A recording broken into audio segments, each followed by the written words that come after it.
Hello everyone, welcome back. Let us discuss some more examples on the Fourier transform.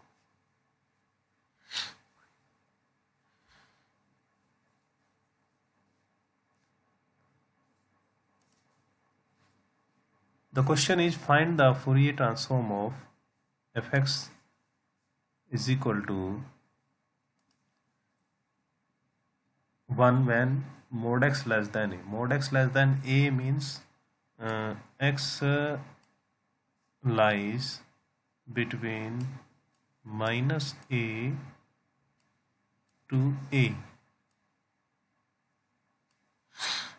and mod x, this is the meaning, and mod x greater than a means x is greater than a or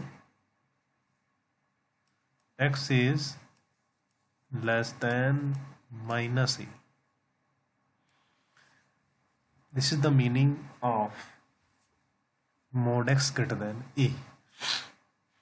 So when x is minus a to a, function is 1.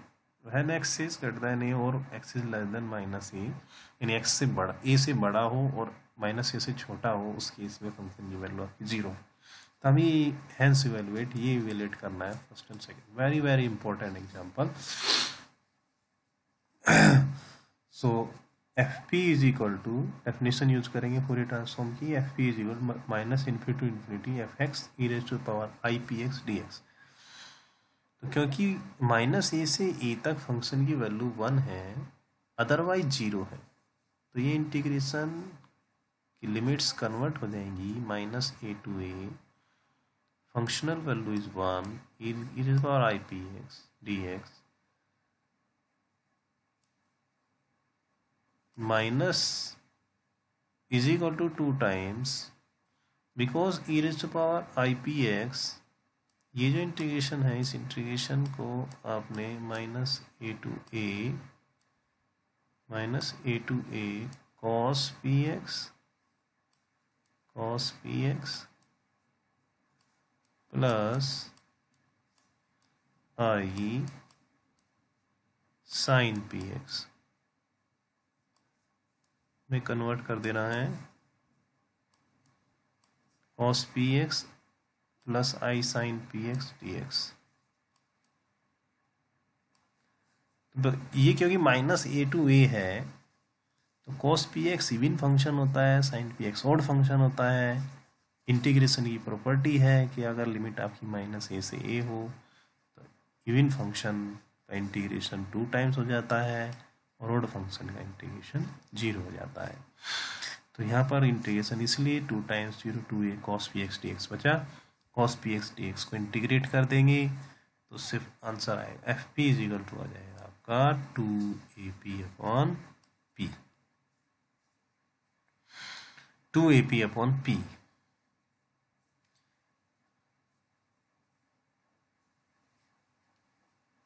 where p is not 0. if we have p equals to 0, then p equals to 0, हम यहीं पर ही इसको starting में ही यहीं पर p को 0 कर लेंगे. ये बार 0 is 1, so it becomes 2a. it becomes then 2a.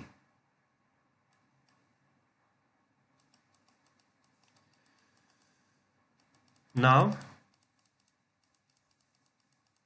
we have fx is equal to fp is equal to 2 sin ap, this one, upon p. now taking inverse Fourier transform of fp is equal to, definition है 1 upon 2 pi minus infinity to infinity fp e raised to power minus ipx dp. तो F p को यहाँ पर 2 sine a p upon p रखेंगे, e की power minus i p x d p रखेंगे, and integration को solve करेंगे. तो इंटीग्रेशन हमारा कन्वर्ट हो जाता है, e raise power minus i p x की वैल्यू ली cos p x minus i sine p x upon p d p. F x because F x की वैल्यू है 1 when mod x less than a, 0 mode x greater than ए। वो value left hand side में substitute किया क्योंकि F x आया है 1/पाई। यहाँ पर देखिए आप limit minus infinity to infinity है, साइन पी ऑड फंक्शन है, कॉस पी इवन फंक्शन है, दोनों का मल्टीप्लिकेशन ऑड होगा तो ये वाला पार्ट 0 हो जाएगा। नाउ साइन पी, हाँ यहाँ पर अपॉन पी भी है, तो sine p odd, cos p even और अपॉन पी ऑड, तो ये पहले वाला ऑड और ये ऑड इवन हो जाएंगे, और कॉस पी इवन है ही, तो फर्स्ट जो पार्ट है वो इवन फंक्शन हो जाएगा ओवरऑल, और जो सेकंड पार्ट है वो साइन ए पी यानी ऑड, साइन पी एक्स यानी odd, third upon p odd, 3 odd functions का कॉम्बिनेशन आपका ऑड फंक्शन बनेगा, इसलिए सेकंड पार्ट का जो इंटीग्रेशन है वो 0 हो जाएगा। तो sine a p cos p x upon p d p minus infinity to infinity 1/पाई equals to the given function. Pi से मल्टीप्लाई करेंगे 1 में जाके मल्टीप्लाई हो जाएगा। हमें जो इवेल्युएट करना है यहाँ पे sine a p cos p x upon p और साइन पी अपॉन पी, तो sine a p cos p x upon p हमने कैलकुलेट कर दिया यहाँ पे पाई अपॉन 2, जो 2 है जो माइनस इन्फिनिटी इंटीग्रेशन था वो 2 टाइम्स 0 टू इन्फिनिटी में कन्वर्ट हो जाएगा, 2 में यहाँ पर एडजस्ट हो जाएगा। नाउ ये फर्स्ट पार्ट प्रूव हो जाता है यहाँ पे, sine a p cos p x upon p is equal to π/2 when mod x less than a, 0 when mod x greater. Now putting x equals to 0 and a equals to 1, a को 1 लिया और x को 0 करने से यहाँ पर cos px ये 0 ये 1 हो गया, cos 0 इज 1, और ए को 1 करने से ये 1 sin p अपॉन p बना। राइट साइड में भी ए को आप 1 करेंगे, दैट मीन्स रेंज जो है वो आपकी कन्वर्ट हो गई mode x less than 1 and mode x greater than 1, यहाँ पर 1 आ गया, यानी x lies between -1 to 1 and x is greater than 1 और x इज लेस देन -1, तो जहाँ a है वहाँ पर 1 आ गया, और x को 0, तो mod x is less than 1 और mod x is greater than 1, तो x 0 लाई करेगा mod x is less than 1 में, तो वैल्यू होगी π/2। So in this way we will have 0 to infinity sin p upon p dp is equal to π/2. This was an important question. And the next important question is, such type of problems may be asked, or we can say definitely asked in the exam. Find the Fourier sine transform of e raised to the power minus ax upon x, a is greater than 0, and hence find the Fourier sine transform of 1/x. So first of all find Fourier sine transform of e raised to power minus ax upon x. तो sine transform का expression लिखेंगे fsp is equal to 0 to infinity fx sin px dx। Sine और cosine में limit 0 to infinity होती है, तो sine transform fx sin px dx, sin fx is e raised to power minus ax upon x sin px dx। अब actually ऐसे integration को हम जो एग्जिस्टिंग इंटीग्रेशन मेथड्स हैं उनसे सॉल्व नहीं कर पाते, तब ऐसे क्वेश्चंस को सॉल्व करने का मेथड होता है कि हम इसमें दोनों साइड का डिफरेंशिएशन करते हैं, तो राइट साइड में इंटीग्रेशन का डिफरेंशिएशन होगा। इस रूल को बोलते हैं Leibniz rule of differentiation under integral sign. I am repeating, left side में तो मैंने इसको आई मान लिया, लेफ्ट साइड में या राइट साइड कह सकते हैं, आई अगर हमने लिया तो right side is d i upon d p, but left side जो ये हमारी ये बनेगी 0 to इन्फिनिटी इज पर minus a x upon x sine p x d x. इसका p के रेस्पेक्ट में डिफ्रेंशिएट होगा। This is the differentiation of integration. This rule is known as Leibniz rule of differentiation under integral sign. तो आप कैसे differentiate करेंगे, ये integration के अंदर ऑपरेट हो जाएगा, जहाँ भी इसको p का फंक्शन मिलेगा वहाँ पर। तो e raise power minus a x upon x del upon del p, क्योंकि यहाँ पर दो वेरिएबल दिखाई दे रहे हैं, एक p और x, इसलिए डेल लिखा है, del upon del p sine p x d x. So e raise power 0 to infinity e raise power minus a x upon x, sine p x को p के रेस्पेक्ट में differentiate किया, p के respect में differentiate किया है, तो x इसके लिए कांस्टेंट हो जाएगा, तो x बाहर आएगा cos p x d x, x से x कैंसिल हो जाएगा, this become 0 to infinity e raise power minus a x cos p x d x. इस integration, this is well known result, इस इंटीग्रेशन को हम solve कर सकते हैं।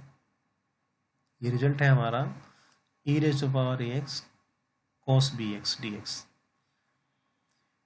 तो इसको ओपन करते हैं, इसका फॉर्मूला होता है हमारा e raise to power minus a x upon this coefficient का स्क्वायर, फर्स्ट कोफिशिएंट का स्क्वायर, सेकंड कोफिशिएंट का स्क्वायर, जो x का कोफिशिएंट है p स्क्वायर, देन ये जो कोफिशिएंट है minus a cos p x और plus p sine p x, limit 0 to infinity. Well known result है ये आपका डेफिनेट इंटीग्रेशन का। तो लिमिट 0 to इन्फिनिटी, जब आप इन्फिनिटी लिमिट लेंगे तो e पर माइनस इन्फिनिटी 0 हो जाएगा, और जब आप माइनस 0 लिमिट लेंगे, x को 0 करेंगे, तो a upon a square plus p square आ जाएगा। So d i upon d p is equal to a upon a square plus p square.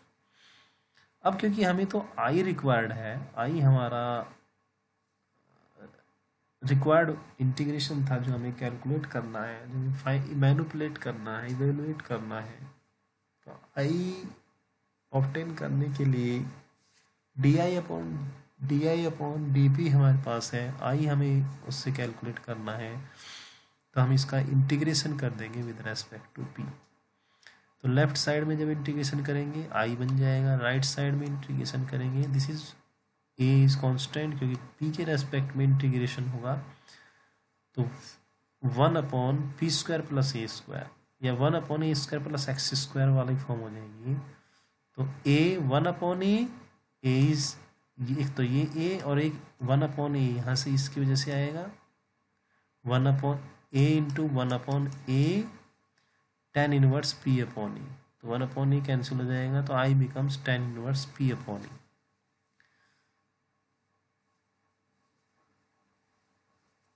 i becomes tan inverse p upon a. अगर आप initial conditions use करना चाहते हैं कि when p equals to 0, जब p को यहाँ पर इनिशियल इंटीग्रल पर जाइए, इक्वेशन नंबर 1 में अगर आप p को 0 करेंगे तो sine 0 is 0, that means i 0।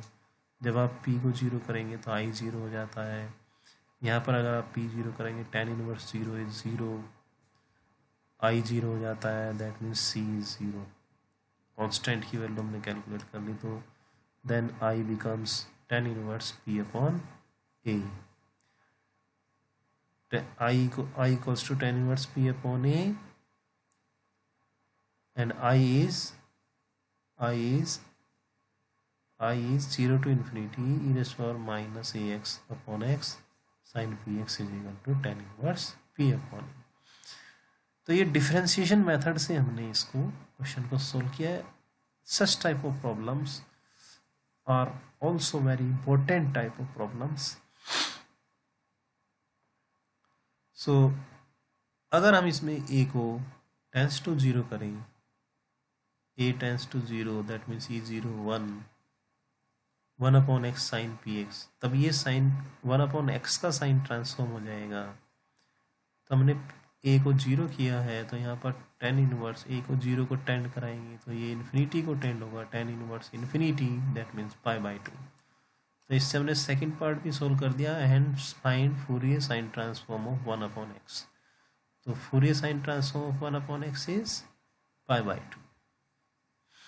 So this is the complete solution of the given problem. Example number 15 and example number 17 is also very important. ये भी सिमिलर टाइप प्रॉब्लम है, इसमें डिफरेंशिएशन का यूज करना है हमें।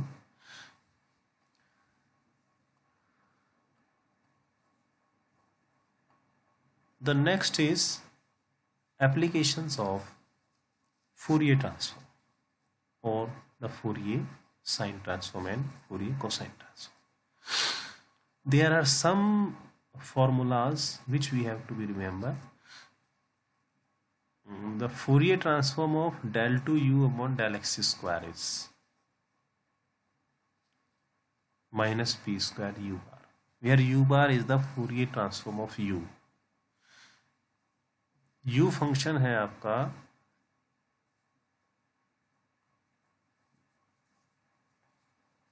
u फंक्शन जो आपका है वो टेम्परेचर फंक्शन है।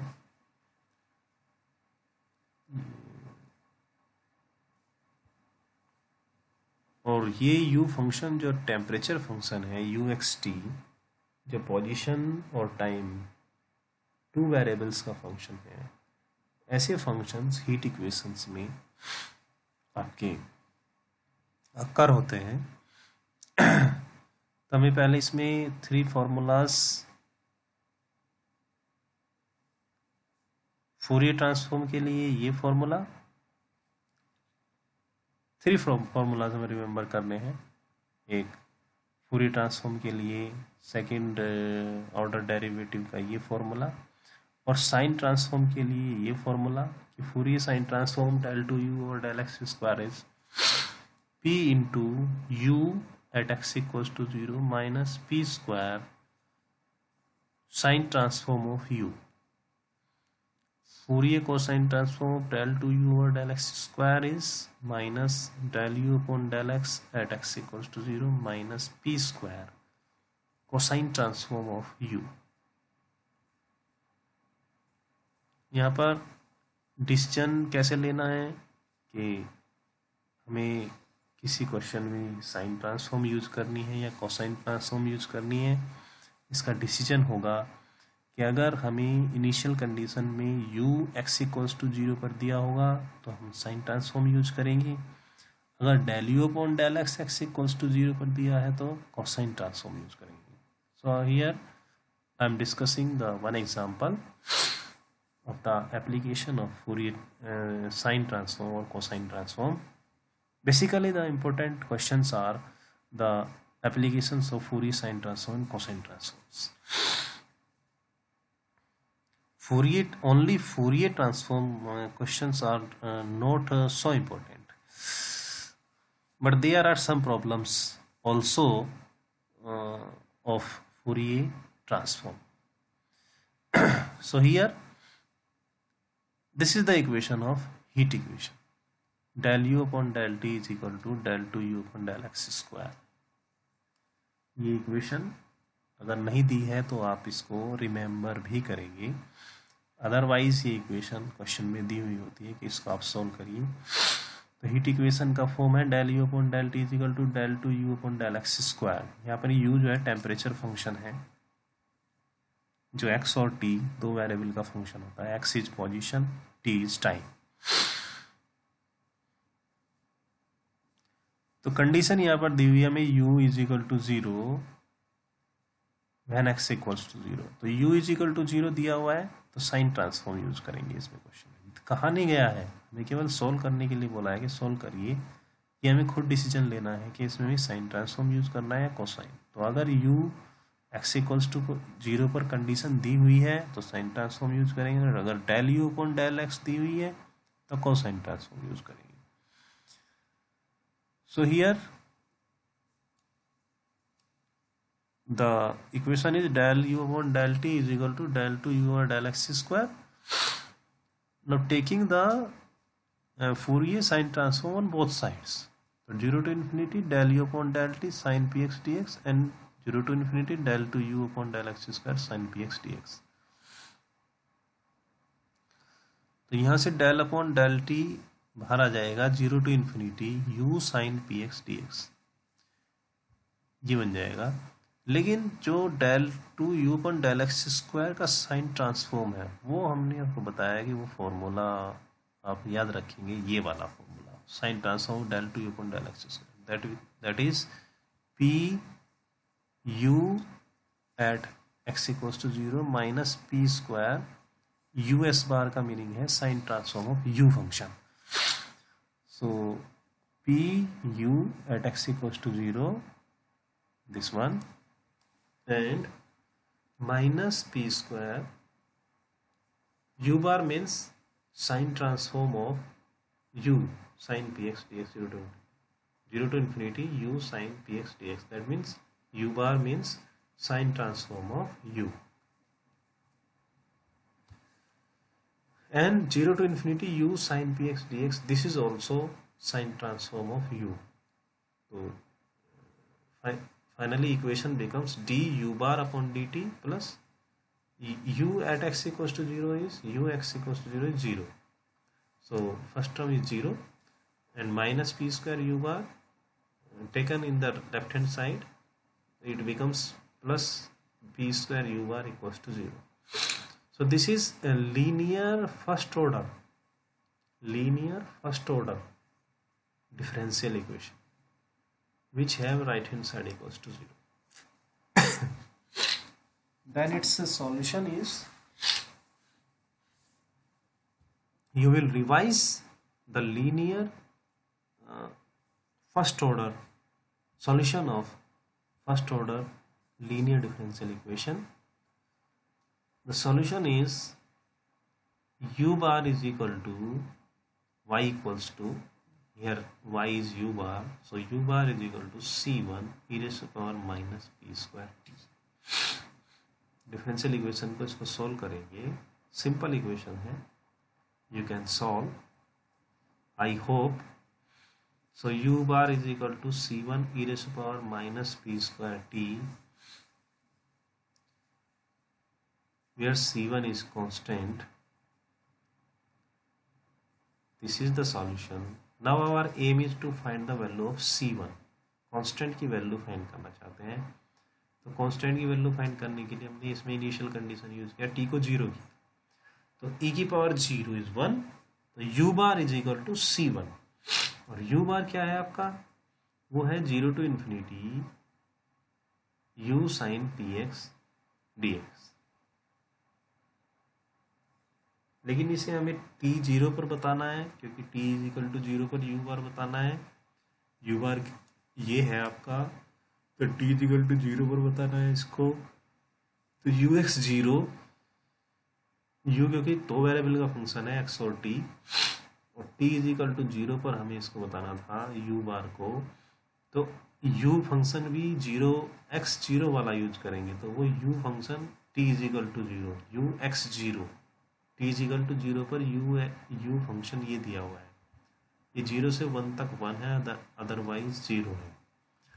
तो डेफिनेशन जो यहाँ पर आप यूज करेंगे, 0 to infinity ux 0 sine p x, 0 to 1 तक 1 अदरवाइज 0, इसे इंटीग्रेट कर देंगे, then it becomes minus cos p x p 0 to 1 minus cos p upon p, upper limit and lower limit को सब्स्टिट्यूट करके, तो u bar at t equals to 0 c1 था, जो कि t को 0 करने से u bar at t equals to 0 c1 था, वो u bar t equals to 0 आपका 1 minus cos p upon p भी आया है, so c1 is equal to 1 minus cos p upon p, then u bar is equal to c1 की value substitute कर देंगे, 1 minus cos p upon p e raise to power minus p square t। अब इसमें क्या करेंगे, ये u बार आया, u बार है आपका साइन ट्रांसफॉर्म ऑफ u, अगर हम इससे u बताना है तो यहाँ पर इनवर्स फूरियर साइन ट्रांसफॉर्म ले लेंगे, तो uxt आ जाएगा, uxt is equal to 2 upon pi, आप फॉर्मूले में लेते ही हैं, 0 टू इन्फिनिटी, ये फंक्शन लिखेंगे साइन px dt, ये इंटीग्रेशन फर्दर सोल्व नहीं हो पाता है, इसलिए यहीं पर इस क्वेश्चन इस सॉल्यूशन को आप छोड़ देंगे. That will be the required solution. And this is the discussion of application of Fourier transform. You will here try some more examples on the applications of Fourier transform by using Fourier cosine transform. It is also given in the notes, and you will try. Thank you.